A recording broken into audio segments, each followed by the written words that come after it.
जिंदगी जिंदाबाद। धर्म जो तुम्हारा है, धर्म जो हमारा है, धर्म सबका प्यारा है, बस भरम ने मारा है। धर्म जो तुम्हारा है, धर्म जो हमारा है, धर्म सबका प्यारा है, बस भरम ने मारा है। हिंदू मुस्लिम सिख ईसाई हम सभी हैं भाई भाई। आओ मिलकर हम बढ़ाएं प्रेम की परछाई। सभी धर्म मोहब्बत का पैगाम देता है, सभी धर्म प्रेम को बढ़ावा देने की बात करते हैं, लेकिन अफसोस आज तक दुनिया में जो सबसे ज्यादा युद्ध हुए हैं तो वो धर्म को लेकर हुआ है। वास्तव में धर्म को लेकर लोग कितनी कि धर्म की रक्षा कर रहे हैं, लेकिन वास्तव में देखा जाए तो वो धर्म भला क्या धर्म है जिसकी रक्षा करने के लिए लड़ाई करना पड़ता हो। धर्म की रक्षा करने की जरूरत नहीं है, बल्कि धर्म खुद मानवता की रक्षा करता है। आइए धर्म के वास्तविक अर्थ को समझे। हम लोग चूंकि धर्म के वास्तविक अर्थ को नहीं समझते हैं, धर्म जीने का मर्म सिखाता है, लेकिन किसी धर्म को छोटा तो किसी धर्म को बड़ा, इस छोटा और बड़ा दिखाने के मानसिकता ने कई नफरत के बीज बोए हैं। आइए आज हम लोग जिस धर्म की बात करने वाले हैं, उस धर्म को लेकर लोगों में अलग अलग तरीके की जानकारी के अभाव होने के कारण, कभी कभार जानकारी नहीं होने के कारण, अज्ञानता के कारण ही हम किसी धर्म के प्रति नफरत पाल लेते हैं। आइए उसकी वास्तविकता को समझते हैं। तो आज हम लोग जानेंगे इस्लाम धर्म के बारे में।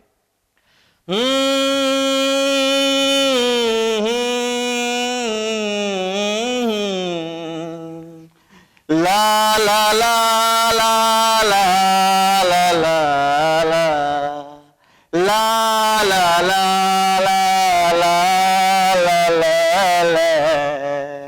ला ला ला। इस्लाम धर्म मोहम्मद ने दिया मोहब्बत का पैगाम। 7वीं सदी ईस्वी में अरब देश में जन्मा इस्लाम।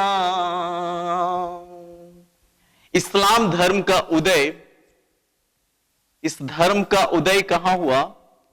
इस धर्म का उदय हुआ सऊदी अरब में। अभी हम लोग सुने, क्या सुने? मोहम्मद ने दिया मोहब्बत का पैगाम। 7वीं सदी ईस्वी में अरब देश में जन्मा इस्लाम। उदय सऊदी अरब में 7वीं सदी ईस्वी में हुआ। इस धर्म के संस्थापक कौन हुए? इस धर्म के संस्थापक हुए मुहम्मद साहब। मुहम्मद साहब, जिनके लिए आदरणीय शब्द आप शुरू में हजरत लगा सकते हैं, हजरत मोहम्मद साहब। उसके बाद हम लोगों ने देखा कि इस्लाम धर्म का उदय कौन सी सदी ईस्वी में हुआ था? 7वीं सदी ईस्वी में हुआ था।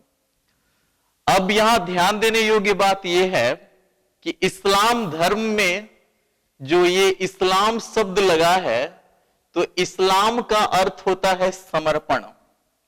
इस्लाम शब्द का अर्थ क्या है? समर्पण।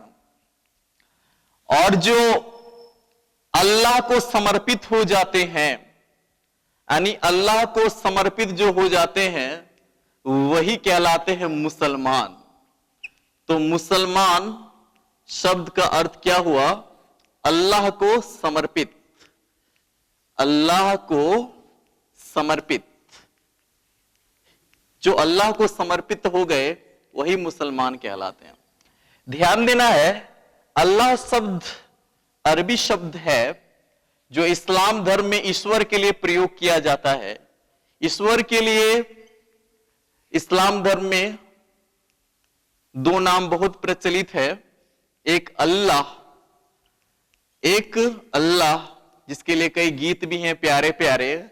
अल्लाह अल्लाह तारीफ तेरी, अल्लाह अल्लाह क्या दुनिया तूने बनाई, हैरान है सारी खुदाई, हम भी हैरान है देख के तेरी कारीगरी, अल्लाह अल्लाह तारीफ तेरी, अल्लाह अल्लाह।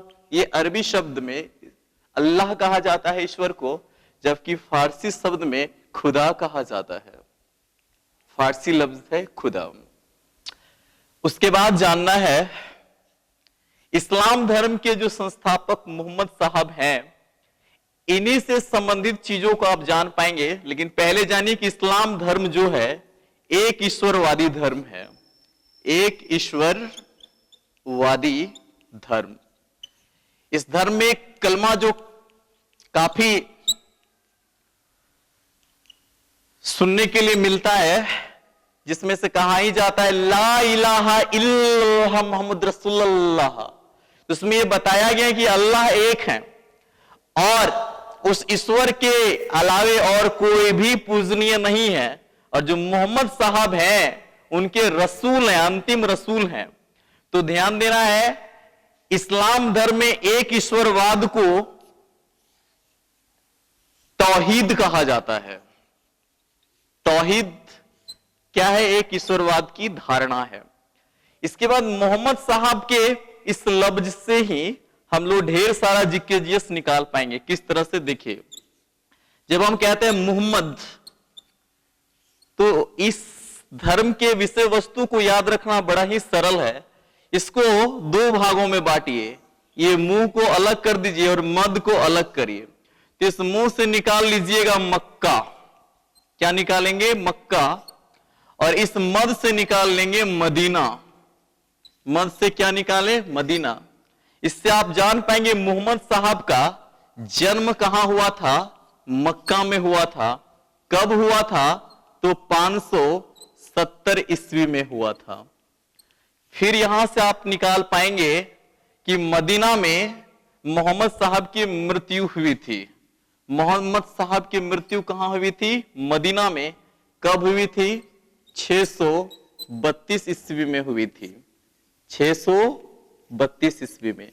ये दोनों सऊदी अरब में है। तो हम लोग जान पाए मोहम्मद को दो भागों में हम लोग बांटे, मुंह और मद। तो इस मुंह से निकाल लिए क्या? मक्का। मद से निकाले मदीना। तो जन्म स्थान और मृत्यु स्थान के बारे में पता चल गया। जन्म स्थान के बारे भी पता चल गया, मृत्यु स्थान के बारे भी पता चल गया, और साथ साथ में कब हुआ था ये पता चल गया। आप यहां इस ह से निकाल सकते हैं हिजरी। ह से क्या निकालिए? हिजरी। संवत यहां से निकलेगा। ध्यान देना है, मोहम्मद साहब जब 622 ईस्वी में, कब?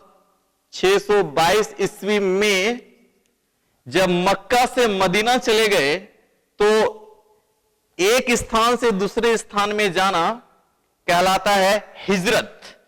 और 622 ईस्वी जो हिजरत कर गए वो इस्लाम धर्म में हिजरी संवत के नाम से जाना जाता है। तो हिजरी संवत की शुरुआत कब हुई थी? 622 ईस्वी में हुई थी। ध्यान देना है, हिजरी संवत में जो 12 महीने हैं उसमें से जो पहला महीना आता है उसका नाम है मुहर्रम, और जो 9वां महीना आता है उसका नाम है रमजान, और जो 12वां महीना आता है, अंतिम महीना आता है, उसका नाम है जिलहज, जिसमें से भाई लोग हज करने जाते हैं। रमजान का जो महीना है जिसमें रोजा रखा जाता है, और जब रोजा समाप्ति होती है तो ईद मनाया जाता है, जिसको हम लोग बोलते हैं ईद उल फितर। ईद उल फितर मनाया जाता है रमजान में रोजा की समाप्ति के बाद। तो इस तरह से हम लोग जान पाए ये प्रारंभिक जानकारी। इसके बाद जानना है कि इस्लाम धर्म को मानने वाले जो मुसलमान भाई लोग होते हैं वो मोहम्मद साहब को कितना सम्मान दिए हैं कि उन्हीं के नाम से अपना नाम में क्या करते हैं, पहला जो है टाइटल जोड़ते हैं मोहम्मद, जिसको एमडी भी लिखते हैं। तो इससे आपको जानना है मोहम्मद अपने नाम से पहले लगाते हैं।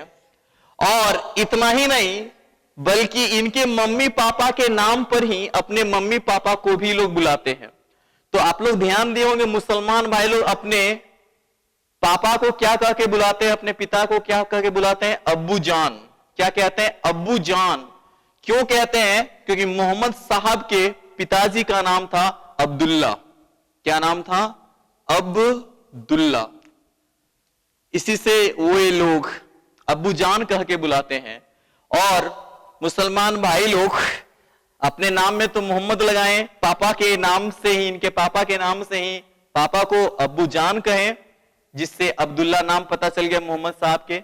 और ध्यान देना है अपने मम्मी को कह के बुलाते हैं अम्मी जान, तो उस अम्मी जान से निकाल लेंगे अमीना, यानी मोहम्मद साहब के माता का क्या नाम था, अमीना। मोहम्मद साहब के पिता का नाम जान पाए क्या, अब्दुल्ला। माता का नाम जान पाए क्या, अमीना। इसके बाद की जानकारी को जानिए। मोहम्मद साहब पूरे इतिहास में अगर आप देखिए तो कई व्यक्ति हुए, उसमें से किसी ने धर्म का स्थापना किया, किसी ने राष्ट्र निर्माण का काम किया, तो किसी ने राज्य की स्थापना किया। पूरे इतिहास में मोहम्मद साहब के सिवा और एक भी व्यक्ति नहीं मिलेगा जिसने तीनों काम अकेले किया हो। मोहम्मद साहब एक लौते हैं पूरे इतिहास में, एक ऐसा विश्व मानव है ये जो धर्म का स्थापना, देश का निर्माण, राष्ट्र का निर्माण, राज्य का स्थापना, तीनों कार्य अकेले किए। बहुत प्यारे हुए मोहम्मद साहब। आइए जानते हैं इनकी शुरुआती से लेकर अंतिम जानकारी को। मोहम्मद साहब का जन्म 570 ईस्वी में मक्का में हुआ, लेकिन जानना यह है कि जब ये मां के गर्भ में थे उसी समय इनकी पिता की मृत्यु हो गई, यानी पिता का साया जन्म से पहले ही उठ गया।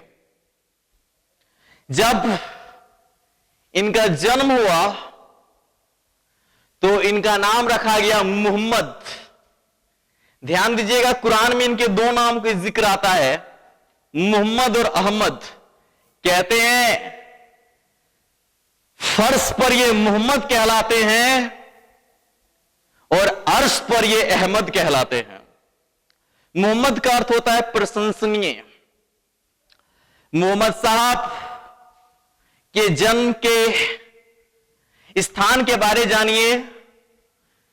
जिस सऊदी अरब में इनका जन्म हुआ था वो देश का हालात इतना गिरा हुआ हो गया था कि पाप का जो अंतिम सीमा होता है कि कोई ऐसा पाप नहीं था जो अरब देश में नहीं होता था। उस समय ऐसे हालात में चला गया था, यानी उस समय विश्व का जो सबसे गया गुजरा देश हो गया था तो वो अरब देश था।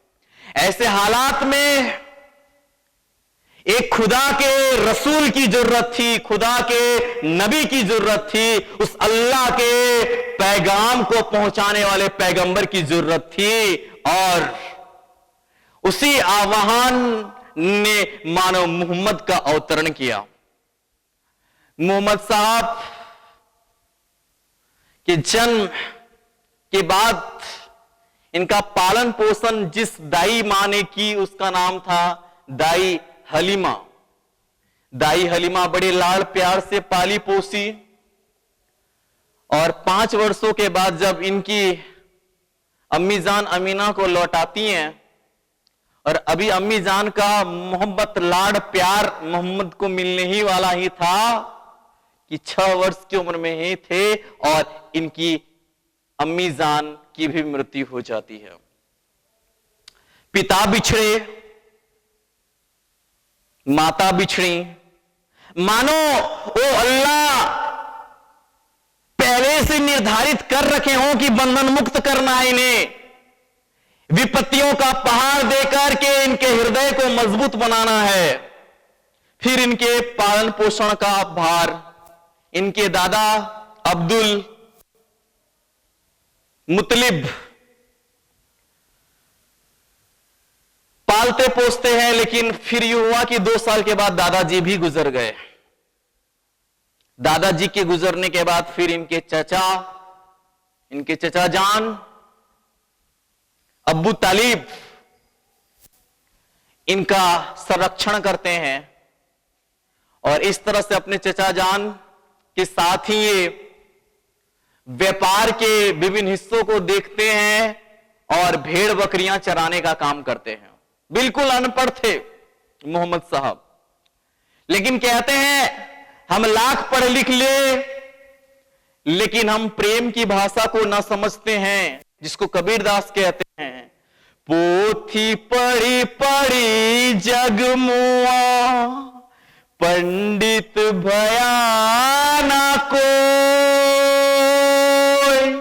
ढाई अक्षर प्रेम का, जो पढ़े सो पंडित होय।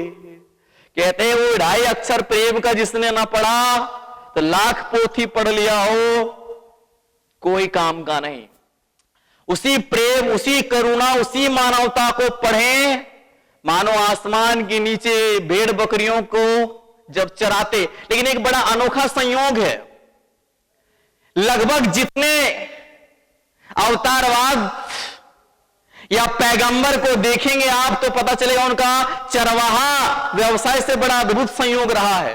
यीशु मसीह भी भेड़ चराने का काम करते थे, खुद कृष्ण भगवान भी गैया चराने का काम करते थे, और मोहम्मद साहब देखने ये भी भेड़ बकरियों को चराने का काम कर रहे हैं। अनोखा संयोग है चरवाहा से। और कहते हैं कि मानो ये चरवाहा के रूप में भेड़ बकरियों को चराकर ही मानो प्रारंभिक ज्ञान ले रहा हो कि मानवता को फिर कैसे चराना है, प्रेम का पाठ कैसे सिखाना है। और वो प्रारंभिक ज्ञान मिला आसमान के नीचे उस कुदरत की रचना को समझने का। कहते शुरू से ही शांत स्वभाव के, ध्यान मग्न में रहने वाले, बड़ी ही प्रिय वाणी बोलने वाले, ईमानदारी और व्यवहारिकता जिनका प्राकृतिक गुण बन गया था, मोहम्मद साहब की ये गुणवत्ता उन्हें और सौंदर्य से भरे जा रहा था। और एक बार एक धनी महिला के यहां इनको व्यापार का काम मिला, जिसमें से वो धनी महिला जो विधवा थी, जिनकी 2 शादियां हो चुकी थी और उनके दोनों पतियों की मृत्यु हो चुकी थी। मोहम्मद साहब खुद हाशिम वंश के थे। मोहम्मद साहब के वंश का क्या नाम था? हाशिम वंश नाम था। तो जिस धनी महिला के यहां ये काम करने जाते हैं, उस धनी महिला का नाम है खदीजा।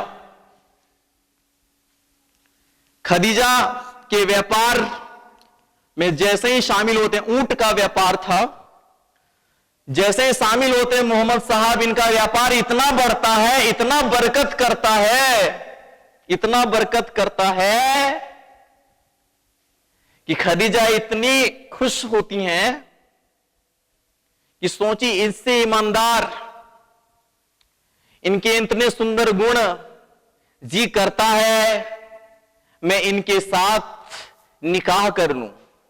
और इस तरह से निकाह का प्रस्ताव, विवाह का प्रस्ताव देती है। किनको? मोहम्मद साहब को। ध्यान देने की बात है, खदीजा एक विधवा महिला है जो 40 वर्ष की है, और उस समय मोहम्मद साहब जो हैं मात्र 25 वर्ष के हैं।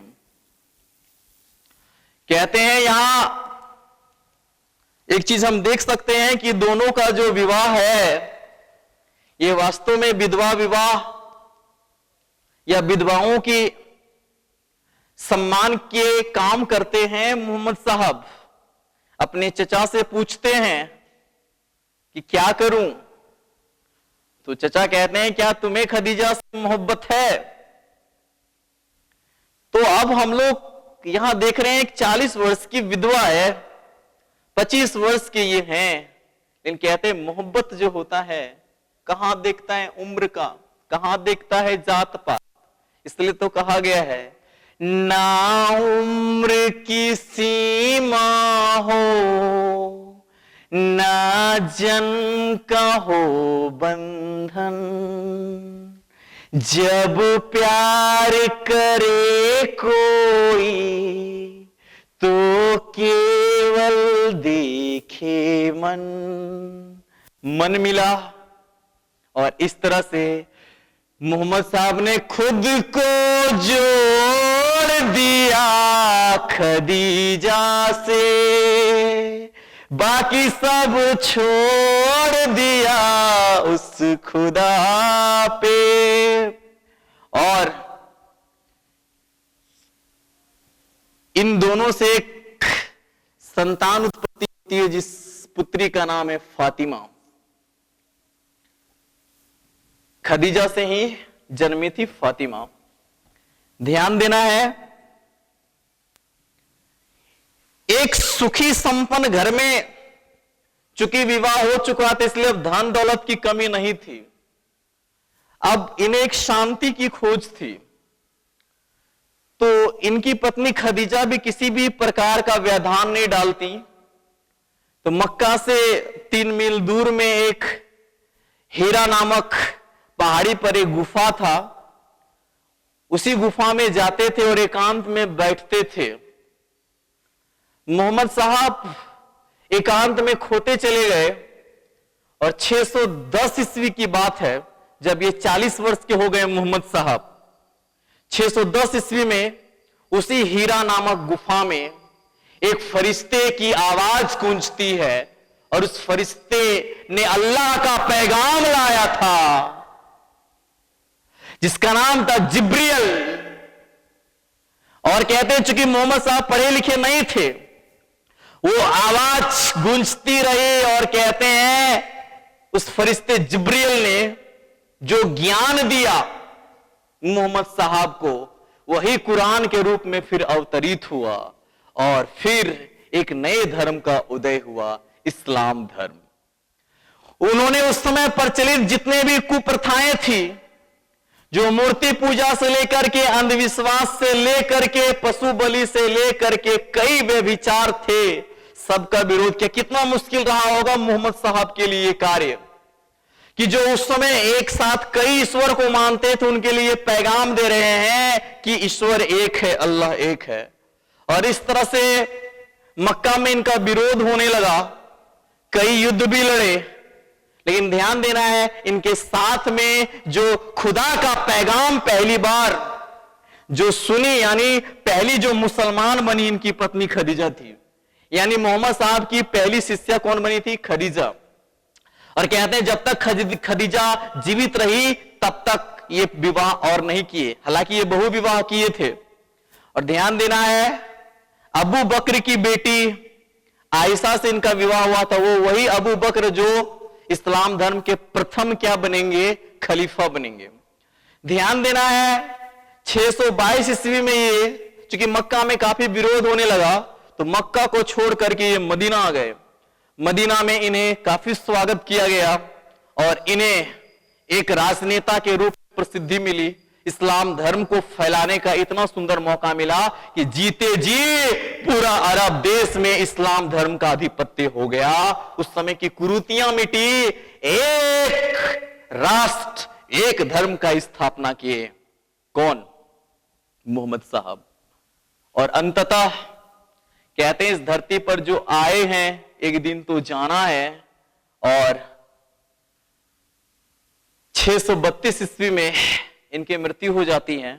तो ध्यान देना है, फातिमा की विवाह जिनके साथ हुआ था उनका नाम था हजरत अली। हजरत अली जो चौथा खलीफा भी बनेंगे। और बाद में ऐसा हो जाता है कि इनकी मृत्यु के बाद इस्लाम धर्म दो भागों में बढ़ जाता है, शिया और सुन्नी में। शिया और सुन्नी। तो शिया कौन कहलाएंगे और सुन्नी कौन कहलाएंगे? अली को, हजरत अली को मानने वाले शिया कहलाए। सुन्नी यानी इसको सुन्नत भी कहते हैं, जो किनको मानते हैं? मोहम्मद साहब को मानते हैं, वो सुन्नी मुसलमान कहलाते हैं। तो इस तरह से इस्लाम धर्म कई भागों में बटा? दो भागों में बटा। उसके बाद इस्लाम धर्म के जो उत्तराधिकारी हैं, उत्तराधिकारी को अरबी भाषा में खलीफा कहा जाता है। फिर खलीफा का पद का सृजन हुआ जो 632 से लेकर के 1924 ईस्वी तक चला। और इस तरह से जो पहला खलीफा बने उनका नाम था अबू बकर, जो इनके ससुर थे मोहम्मद साहब के। उसके बाद 1924 ईस्वी में खलीफा के पद को समाप्त कर दिया गया। और ध्यान दीजिएगा, तुर्की के निर्माता जो मुस्तफा कमाल पाशा है, उन्होंने क्या किया था? खलीफा के पद को 1924 ईस्वी में समाप्त किया। तो हम देख पा रहे हैं इस्लाम धर्म के उदय में कितना संघर्ष है। और इस तरह से इस्लाम धर्म से जुड़ी हुई महत्वपूर्ण जानकारियों से संबंधित मुख्य बातों को जान पाए। जानना आप लोग को यह है कि इस्लाम धर्म के लोग जिस धार्मिक स्थल पर अपना पूजा अर्चना करते हैं, जहां नमाज अदा करते हैं, उस जगह का नाम है, इन लोगों के धार्मिक स्थल का नाम क्या है? मस्जिद। ध्यान देने योग्य बात और है कि इनके जो पवित्र ग्रंथ है वो कुरान कहलाते हैं। 6666 जिसमें आयतें हैं। और ध्यान देने योग्य बात यह है कि मोहम्मद साहब की जो सारी विस्तृत जानकारियां हैं, उनके जो उपदेश हैं, वो जिस पुस्तक में, उसका नाम हदीस है। यानी इस्लाम धर्म में कुरान के बाद दूसरा जिस पुस्तक की महत्व उसका नाम हदीस है। और इस्लाम धर्म के जो कानून है, वो कानून का जिक्र किस में मिलता है? तो ध्यान रखेंगे, उस कानून को, इस्लामी कानून को शरीयत कहा जाता है। तो इस तरह से हम लोग जान पाए इस्लाम धर्म से जुड़ी हुई महत्वपूर्ण बातों को।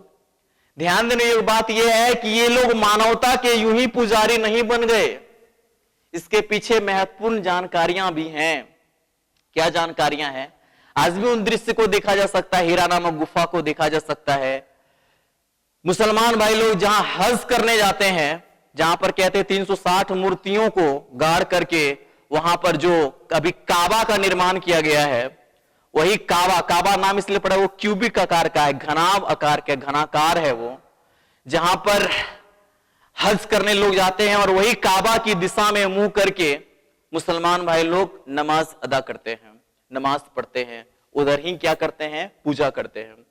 तो ध्यान देना है कि मोहम्मद साहब की करुणा, मोहम्मद साहब के प्रेम, इनके मोहब्बत के संदेश को इस बात से जाना जा सकता है कि जब मोहम्मद साहब रास्ते से गुजरते थे तो एक महिला इनके माथे पर कचरा फेंका करती थी। मोहम्मद साहब मुस्कुरा करके निकल जाते थे, कोई विरोध नहीं करते थे। कहते हैं ये रोज का काम हो गया, मोहम्मद साहब जैसे ही निकलते तो वो कचरा फेंक देती थी। एक दिन ऐसा हुआ कि मोहम्मद साहब जैसे रास्ते में जा रहे थे, वो महिला कचरा नहीं फेंकी। तो मोहम्मद साहब को चिंता भी, कहीं वो महिला कष्ट में तो नहीं है। पता किए तो पता चला वो बीमार है। मोहम्मद साहब उनके लिए दवाइयां लेके गए, उनके लिए खाने पीने के सामान लेके गए और कहते हैं आप काफी कष्ट में हैं, अपना ध्यान रखा करिए। वो महिला को बड़ा ही अद्भुत लगा कि जिसको हम कचरा फेंक रहे हैं वो इतनी मोहब्बत करता है, जिसको हम फूल दें वो कितनी मोहब्बत करेगा। और कहते हैं उनके प्रभाव में आके इस्लाम धर्म कबूल कर लेती हैं। तो ये होता है प्रेम, जो नफरत को क्या करता है? मोहब्बत में बदलता है। ऐसे ही घटना है कि एक बुढ़िया माई को पता चला कि मोहम्मद साहब जादूगर है, इसलिए अपने सामान बिस्तर को लेकर वो क्या करती हैं? सोचती है शहर छोड़ के हम चले जाएं। और जब वो बुढ़िया जाने लगती है शहर से बाहर, तो काफी सामान रहता है, तो रास्ते में मोहम्मद साहब मिल जाते हैं। तो मोहम्मद साहब को बुढ़िया माई पहचानती नहीं थी, तो मोहम्मद साहब कहते हैं, माई मैं तुम्हारी कुछ मदद करूं क्या? तुम काफी असहाय सी लगती हो, लाओ तुम्हारे सामान में लेके जाता हूं। मोहम्मद साहब उनके सामान को लेके जा रहे थे और शहर के बाहर छोड़ने के लिए जा रहे थे। उसी दौरान बातचीत करते जा रहे थे कि और कह रहे थे कि माई आप इस शहर को छोड़कर क्यों जा रही हो? तो बुढ़िया माई कहती है कि तुमने सुना नहीं है इस शहर में एक मोहम्मद नाम का ना जादूगर आया है, वो सबको पता चला जादू कर देता है और इस्लाम धर्म कबूल करवा लेता है। तो मोहम्मद साहब मुस्कुराए और वो बुढ़िया उनके बारे भला बुरा कहते जा रही थी, मोहम्मद साहब प्यार से सुनते जा रहे थे। शहर के बाहर जब पहुंच गए उसके बाद कहते हैं, माता मुझे अब आज्ञा दो। कहते तुमने तो मेरा सामान लाया है, बेटा तुम बता तुम हो कौन? तो मोहम्मद साहब कहते हैं, लोग मुझे ही मोहम्मद कहते हैं। वो बुढ़िया माई माथा पटकती और कहती, बाप रे, जिनके बारे इतना उल्टा पुल्टा मैं बोल रही थी वो उसके विरोध में कुछ भी नहीं बोला, वास्तव में वो पैगंबर है। तो ध्यान दीजिएगा, मोहम्मद साहब जो हैं, इस्लाम धर्म में कई पैगंबर हुए हैं जिसे नबी और रसूल भी कहा जाता है, जिसमें से लगभग 1.25 लाख का जिक्र आता है, जिसमें से पहले जो इस धरती पर आए जो जिनका नाम है आदम, और अंतिम पैगंबर के रूप में इस्लाम धर्म में किन्हें माना जाता है? मोहम्मद साहब को। तो अंतिम नबी कहे, अंतिम पैगंबर कहे, या तो फिर अंतिम रसूल कहे, तो किनका नाम आएगा? मोहम्मद साहब का नाम आएगा। इस तरह से प्रेम का संदेश, मोहब्बत का संदेश देने वाला हर धर्म है। बस उनकी बारीकियों को समझा जाए और उनसे प्रेम की सुगंध को लोगों तक पहुंचाया जाए। अल्लाह अल्लाह तारीफ तेरी, अल्लाह अल्लाह क्या सूरत तूने बनाई, दुनिया ये खूबसूरत बनाई। अल्लाह अल्लाह तारीफ तेरी, अल्लाह अल्लाह जिंदगी जिंदाबाद।